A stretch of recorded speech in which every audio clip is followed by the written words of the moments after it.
şehadet ayı. Bu ayda nice yiğitler şehadet şerbetini içtiler. Şubat ayı bu topraklarda imanın, direnişin ve şehadetin adıdır. Ve Şubat ayı serden geçtilerin, bedel ödeyenlerin ayıdır.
Şubat şehadet ayıdır.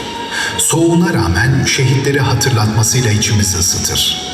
Birçok İslam önderi ve İslam kahramanı bu ayda şehit olmuşlardır. Şehadet arzusuyla yanıp tutuşan Müslümanlar bu ayı hep şehadetle hatırlamışlardır. Şeyh Ahmed Yasin'in direnişin evladıydın. Şehadet öğretmeni ey şehit Ebu Ubeyde. Umudun fitilini ateşledim sözlerin.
Sizlere uzak bir tarihin tuzsuz sayfalarından değil, kanımla yazmış olduğum bir davanın tam kalbinden sesleniyorum.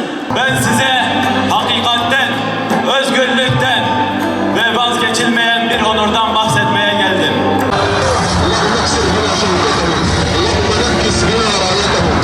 İşgal askerlerinin postallarının altındaki 1000 senelik hayattan daha iyidir. Zillet içinde asırla ölçülen bir ömür bizim lügatimizde sadece ölümdür. Biz o bir dakikalık hayatı 1000 yıllık köleliğe tercih edenlerin varisleriyiz. Çünkü bu topraklar kutsal ve tertemizdir.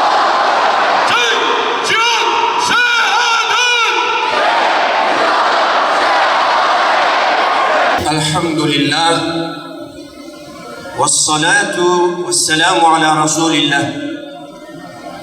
Rabbi şrah li sadri ve yessir li emri ve hlul ukdeten min lisani yefkahu kavli. Allah'a hamdolsun. Resulüne salat ve selam olsun. Uzaktan yakından bu davete icabet ederek buraya kadar gelen siz değerli abilerimin, hocalarımın, ablalarımın üzerine de selam ve selamet olsun. Öncelikle şu programı düzenleyen, azıcık bile olsa emeği geçen, şu salonu dolduran bütün herkesten Rabbim razı olsun. Şehitlerini unutmayan, şehitlerinin kendinden sonraki nesillere de onların o mirasını aktarmak adına gayret gösteren, çalışan, çabalayan herkesten Rabbim razı olsun. Kıymetli kardeşler, bizim büyüğümüz öyle söylüyordu. Bu dava büyüktür. Madem bu dava büyüktür, en iyilerimizi biz bu yola kurban edeceğiz diyordu. Kendisi de bu yola kurban oldu. Kendisiyle beraber bu yola çıkanlar da kurban oldu. Ama bugün onların gösterdiği o dirayetle şu salonlar doluyor, sokaklar doluyor, meydanlar doluyor. Ne mutlu size, ne mutlu size ki sizin böyle abileriniz, önderleriniz, rehberleriniz var. Elhamdülillah, elhamdülillah, binlerce kez elhamdülillah. Değerli kardeşler, hiçbir dava fedakarlık göstermeden büyümemiştir. Ama hiçbir davada sonradan gelenler, ilklerin, öncülerin, önceden gelenlerin o mirasına sahip çıkmamazlık etmeden de yıkılmamıştır. Bugün şu salonun içerisinde kadınıyla, erkeğiyle, yaşlısıyla, genciyle bütün kardeşlerimizi şurada görünce şunu gördüm ki bu dava sahipsiz değil. Bu dava öncekiler nasıl canlarını verdiyse sonrakiler de aynı fedakarlıkla, aynı bilinçle bu davaya sahip çıkmışlar. Kardeşlerim, konu şehit ve şehadet olunca saatlerce anlatsanız bu iş bitmez. Bize ayrılan süre 25 dakika. Bu 25 dakikanın içerisinde sizi bir siyer atlasına, siyer coğrafyasına götüreceğiz. Bir de bu tarafa getireceğiz. Çift yönlü biraz yolculuk yapacağız. Haydi hep beraber Mescid-i Nebevi'nin olduğu, Resulullah Aleyhisselatü Vesselam'ın aralarında yaşadığı o kutlu dönemlere gidelim. Yer Bedir. 313 yiğit değil, 323 yiğit sıradadır. Efendimiz sallallahu aleyhi ve sellem adım adım dolaşıyor şöyle. Bakıyor, 10 yaşında küçücük çocuklar gelmiş, 10 yaşında. Abdullah İbni Ömer bunlardan bir tanesidir. Resulullah Aleyhisselatü Vesselam Abdullah İbni Ömer'i görünce, Abdullah diyor, sen daha küçüksün, çık şuradan Abdullah, çık. Abdullah İbni Ömer sonrasını anlatıyor bize. Niye? Resulullah Aleyhisselatü Vesselam cihada gidecek. O cihada gidecek, bense evde kalacağım. Olur mu böyle bir şey dedim, kendime yediremedim bunu. Koştura koştura gittim, eve de varmadım. Mescid-i Nebevi'ye gittim. Mescid-i Nebevi'de sabaha kadar ağladım. Niçin? Ben peygamberle nasıl olur da gidemem cihada diye. 10 yaşında çocuk. 10 yaşında çocuk. Geliyor. Sen çık, sen çık, sen çık. Orada 13 yaşında delikanlı diyemeyeceğim. Kendisi delikanlıdır ama daha çocuk. Adım adım arka tarafa geçiyor. Adım adım. Yanına gidiyor abisinin. Abi diyor, Resulullah Aleyhisselam geliyor, benim boyum da kısa. Resulullah Aleyhisselam beni geri gönderecek. Ne olur ona bir şey söyle. Yapacak bir şey mi yok diyor. Yapacak bir şey mi yok, Resulullah yok derse yoktur. Efendimiz geliyor onun yana, Umeyr sen de çık diyor. Gözlerinde yaşlar. Ne olur ya Resulullah, ne olur ya Resulullah, beni eve gönderme. Ben 13 yaşındayım. Ben Mekke dönemini hatırlıyorum. Ben çocuk değilim. Ben büyüdüm ya Resulullah. Ne olur beni buradan ayırma. Efendimiz sallallahu aleyhi ve sellem abisine dönecek, diyecek ki Sa'd gerçekten 13 yaşını bitirdi mi bu? Evet ya Resulullah diyecek. Öyleyse diyecek Umeyr sen bizimle gel. Haydi bakalım katıl sen de aramıza. Umeyr 13 yaşındaki delikanlı, 13 yaşındaki yiğit bir taraftan gözyaşlarını silecek, bir taraftan da elinde kılıcı abi Sa'd bin Ebi Vakkas'ın yanına gidecek. Abi diyecek, kılıcımı bağlar mısın? Lütfen dikkat buyurun. Kılıcımı bağlar mısın? Sa'd bin Ebi Vakkas diyor ki ben onun kılıcını bağladım. Kılıcının yarısı yerde sürükleniyordu. Yarısı. Baktım olmuyor. Bu sefer kılıcını aldım, göğsünün tam ortasına bağladım. Şöyle döndü. Şimdi orası tren rayı falan yapmışlar. Eskiden orada ordu toplanırdı. Şöyle döndü. O alana doğru şöyle yürüdü. Ama arkasında bir tane iz var. Kılıcın ucu hala yerden sürükleniyor. Çıkacak gidecek Bedir'in meydanına 13 yaşında. Abisinden de önce çıkacak, yürüyecek Rabbine bir şehit olarak. 14 şehidi vardır Bedir'in, bir tanesi de 13 yaşındaki Umeyr İbni Ebi Vakkas'tır.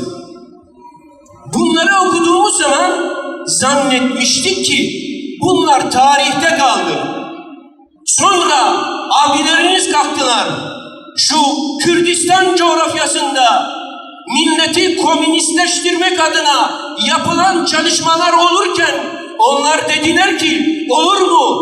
Biz Müslümanız, biz İslamca yaşayacağız, Müslümanca bir hayatı hak ediyoruz dediler, yiğitler yetiştirdiler. Zannediyorduk ki Umeyrler kaldı orada, sonra bir gördük ki bizim 15 yaşında Fuatlarımız var. 15 yaşında o da Rabbine yürüdü.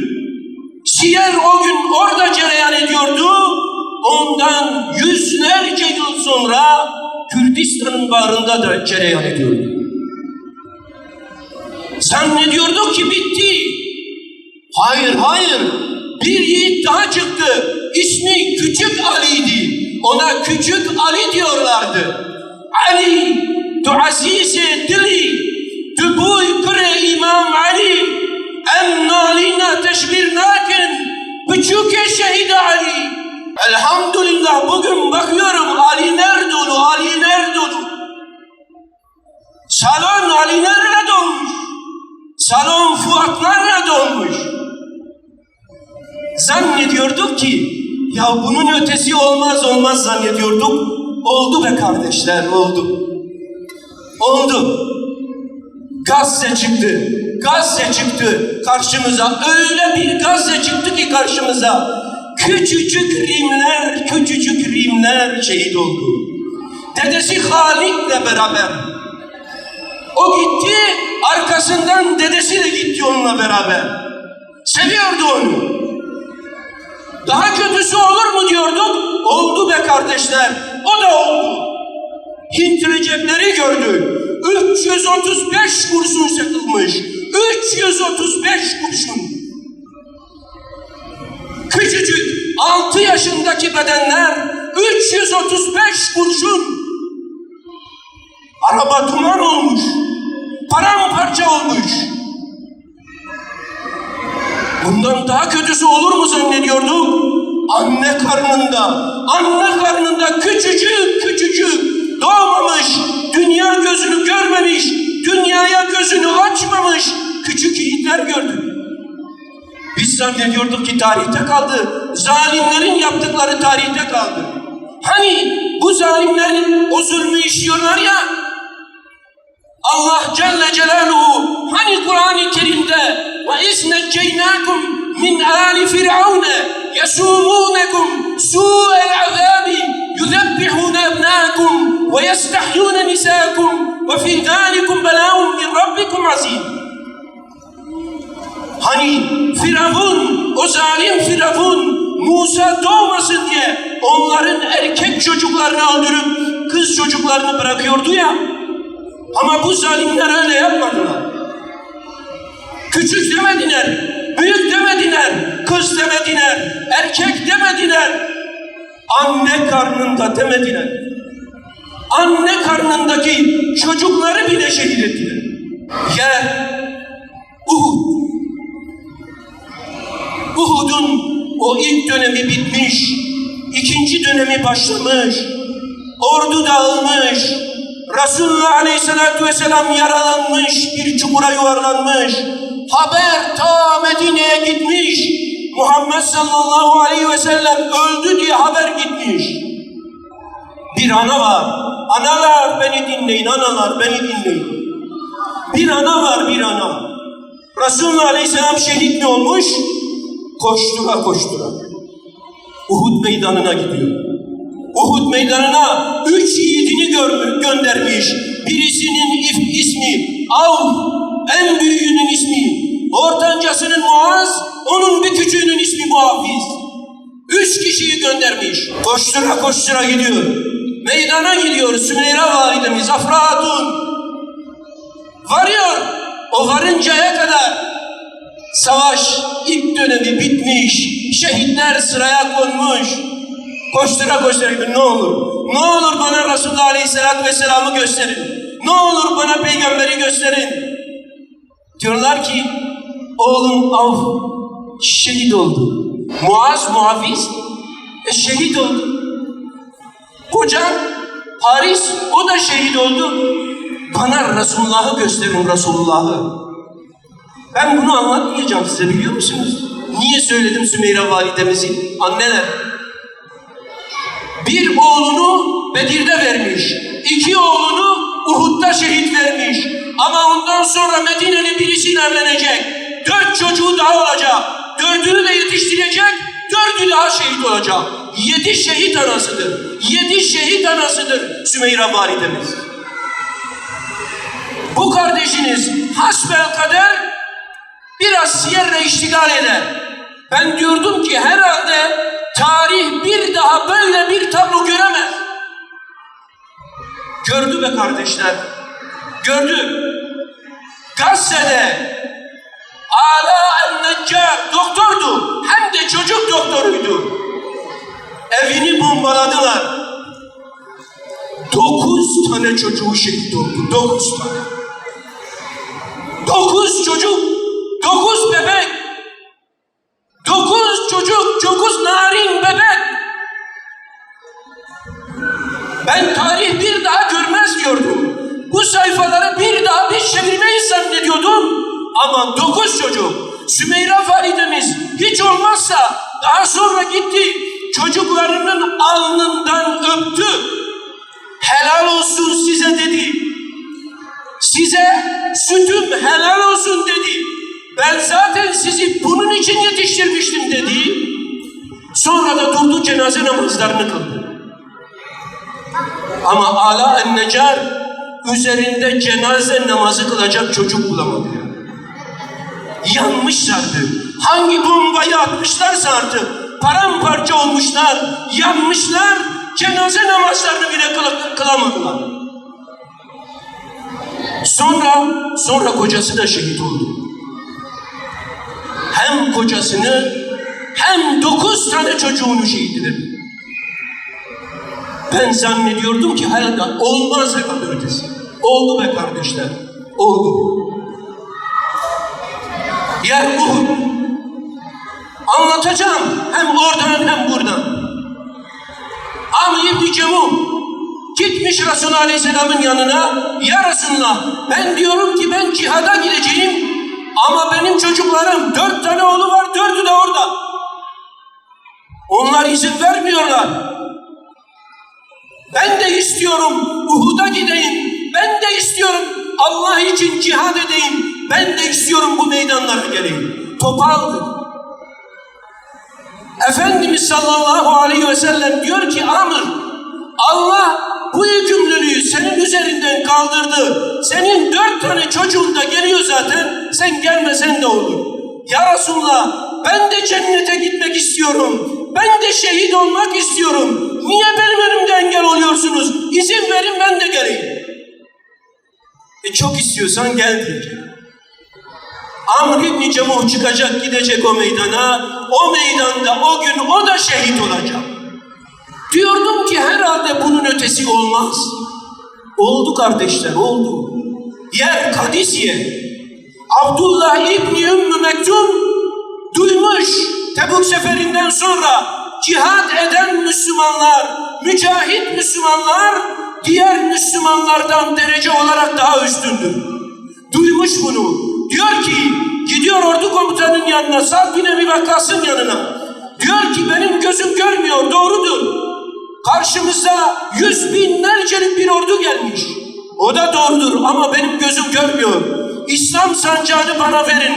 Götürün en ön safa, dikin beni.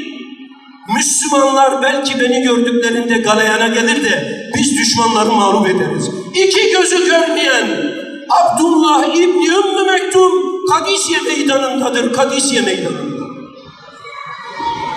2 rivayet var. Birisi diyor ki o gün Kadisiye meydanında şehit olacak. Biri diyor ki Kadisiye'de aldığı yaralardan sonra Medine'ye gelecek, orada şehit olacak. Zannediyordum ki herhalde bundan ötesi olmaz. Sonra bir Ahmet Yasin gelmiş. Küçücük çocukları almış. Onlara şehadet öğretmenin nasıl olunur onu öğretmiş. Ne kolu çalışıyor, ne ayağı çalışıyor, ne bedeninde boynundan aşağısında sağlam bir yer var. Ama bir kafası var, bir kafası var. Benim bu kafam var ya, benim bu başım var ya, İslam'a kurban olsun diyor, bombalarla Rabbine yürüyor. Bombalarla Rabbine yürüyor. Oturmak yok. Bu dava oturmayı kaldırmaz. Bu dava oturmayı kaldırmaz. Yer Uhud, hayya alel cihan, aman ha, aman ben geç kaldım, aman ben geç kaldım. Koştura koştura meydanlara giden yiğitlerimiz vardı bizim, Hanzala gibi. Gidecek ve öyle şehit olacak. Zannediyorduk ki Uhud'da kaldı. Sonra bir baktık ki bizim gençlerimiz var. Haydi hizmete, haydi Allah için koşmaya denince bayramı bile bırakıp ellerinde kurban eti poşetleriyle sokak sokak dolaşırken yakılan, vurulan, üzerinden arabayla geçen Hasan'ımız var, Hüseyin'imiz var, Yasin'imiz var bizim yahu. Bu dava oturmayı kaldırmıyor. Oturmayı kaldırmıyor. Bu davaya giren ne zaman olursa olsun bir muhakkak hedefine şehit olmayı koymalı. Zannediyoruz ki her şey siyer sayfalarının arasında kaldı. Abdullah İbni Amr İbni Haram var. Bir yiğit, o da gidiyor. Onun arkadaşı Mücessir İbni Abdülmünzir radıyallahu anh Bedir Savaşı'nda şehit oluyor. O da gidiyor kapıya dayanıyor. Ya Resulullah diyor, arkadaşım gitti, ben kaldım. Sabret diyor. Sabret. Bir gece rüyasında Abdullah'ı görüyor. Abdülmünzir'i görüyor. Diyor ki herhalde bu benim için işaret. Efendimiz'e söyledi, gidiyor. Ya Resulullah diyor, onu gördüm. Öyleyse diyor sen de hazırlan, şehit olacaksın. Hazırlan diyor. Uhud'a çıkıyor, gidiyor. Arkasında 9 kız çocuğu bırakmış. 9 kız çocuğu. Bir de oğlu Hazreti Cabir bin Abdullah var. Bir de küçük oğlu. Oğlum diyor, eğer şu kızlardan ve borçlar olmasaydı senin de şehit olmanı isterdim. O da gidecek, o da şehit olacak. Cabir diyor ki geldim babamın kanlı cesedinin üzerine. Üzgünüm. Resulullah Aleyhisselatü Vesselam beni öyle gördü. Hayırdır dedi Cabir. Hayırdır. Ben dedim ki ya Resulullah, babam şehit oldu.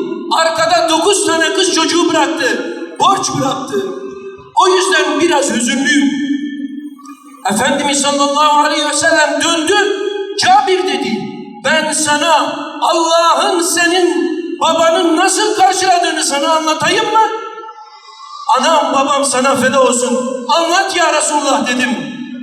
Dedi ki normalde Allah Celle Celaluhu perde arkasından konuşur insanlarla. Ama Allah o perdeyi kaldırdı ve senin babanla yüz yüze konuştu. Ona dedi ki, kulum benden bir şey istiyor musun? Söyle, ne istiyorsan yapayım dedi. Babam dedi ki, ya Rabbi dedi, beni dünyaya gönder, bir daha senin için şehit olayım. Sonra Allah Celle Celaluhu babana cevap verdi. Dedi ki benim vaadimdir, bir daha göndermeyeceğim sizi. O zaman dedi, bizim halimizi bizden sonrakilere ilet ki, bizden sonrakiler aşkla, şevkle, şehadete tutkun olsunlar, korkmasınlar, önlerinde cennet olduğunu, Allah'ın rızası olduğunu bilsinler. Bunun üzerine de Allah Celle Celaluhu Ali İmran suresi 169, 170 ve 171. ayetleri gönderdi. وَلَا تَحْسَبَنَّ الَّذ۪ينَ قُتُلُوا ف۪ي سَب۪يلِ اللّٰهِ اَمْوَاتًا بَلْ اَحْيَاءٌ عِنْدَ رَبِّهِمْ يُرْزَقُونَ. Sakın şehitleri, Allah yolunda öldürülenleri ölüler sanma. Onlar Rablerinin katında rızıklanıyorlar.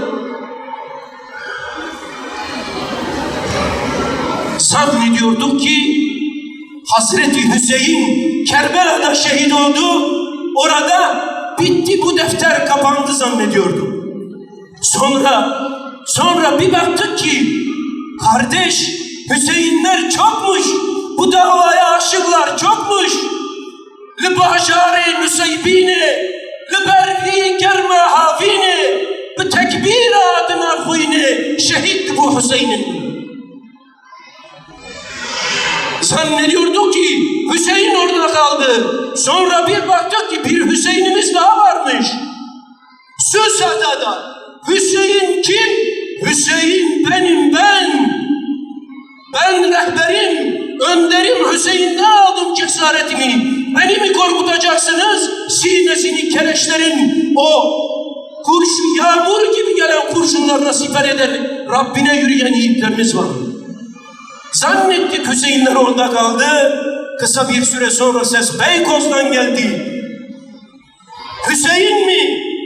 Bizde Hüseyinler bitmez. Bizde Hüseyinler bitmez. Şu meydan, şu salon, şurada kadınıyla erkeğiyle hepsi Hüseyin maşallah. Hepsi Hüseyin maşallah. Bizde Hüseyinler bitmez. Allah Celle Celaluhu şöyle dönüp tarihimize baktığımız zaman bakıyoruz ki ne zaman bir gevşeme olmuş, ne zaman İslam davasında biraz yavaşlama olmuş, Allah şehitleri gönderiyor. O şehitlerin kanlarıyla bu dava sulanıyor ve yeşeriyor. Tarih boyunca hep böyle oldu, bundan sonra da böyle olacak. Biraz önce sinevizyonda belki gözden kaçırdınız. Ne diyordu? Amir İbni Fuheyre, Cebbar İbni Sülma böyle mızrağını sırtına vurduğunda, kalbini delip mızrak ön tarafından çıktığında fustu billah, kurtuldum vallahi, kazandım vallahi diyordu. Aradan yıllar geçiyordu. Aradan 38 yıl geçiyor.